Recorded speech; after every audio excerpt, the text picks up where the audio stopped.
What that man has done is he has become a ton of people's favorite car salesperson. Because here's what happens. You know, ask me right now if I know anybody in the market for a car, and I'm in the business. I mean, lots of people know who I am. Most of my friends aren't in the business. So if anybody was going to know of anybody in the market for a car or a truck, it would be me. Patrick asked me if I know anybody in the market for a car. Do you know anybody in the... No, I don't know, not a damn soul. But I play a lot of golf. I go to restaurants. I go to church. I go to bars. I mean, I'm very socially active.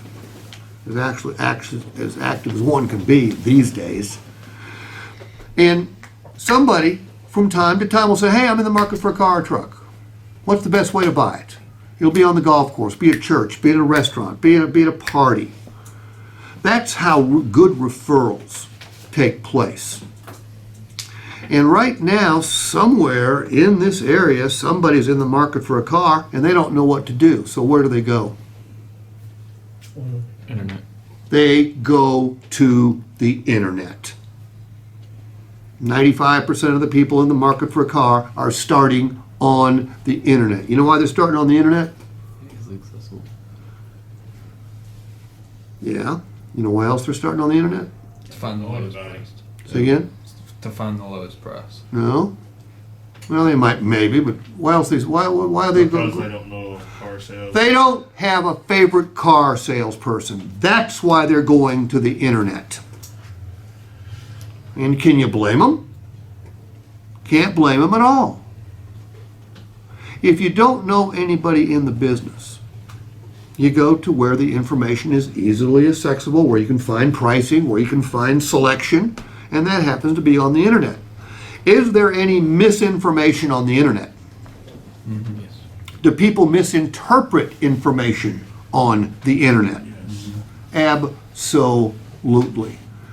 Here's what happens. Somebody spends, I don't know what the latest average is, 12 or 13 or 18 hours doing their research before they ever show up here. And it makes them an instant expert. But the truth is, people are not very good at buying cars and trucks.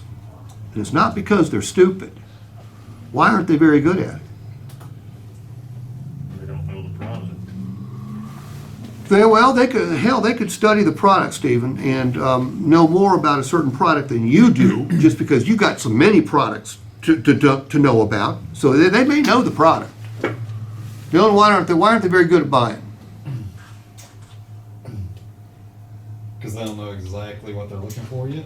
No, they're doing a ton of research, man. Google says 75% of the shopping process is finished before we ever know the customer exists. They don't do it very often. I mean, how often does someone buy a car or truck? Every 3, 4, 5, 6 years? Some people every 10 years? Very few people buy a new or used vehicle every single year. So they're not good at it because they don't do it very often. It's not that they're stupid. I meet plenty of customers way smarter than I am. But they don't know what they're doing. They get a ton of bad advice. Go on YouTube. There's all sorts of really stupid people giving customers advice on how to buy cars and trucks. Make no mistake about that. And those stupid people, they watch me on YouTube and they'll trash me for this. But you know what?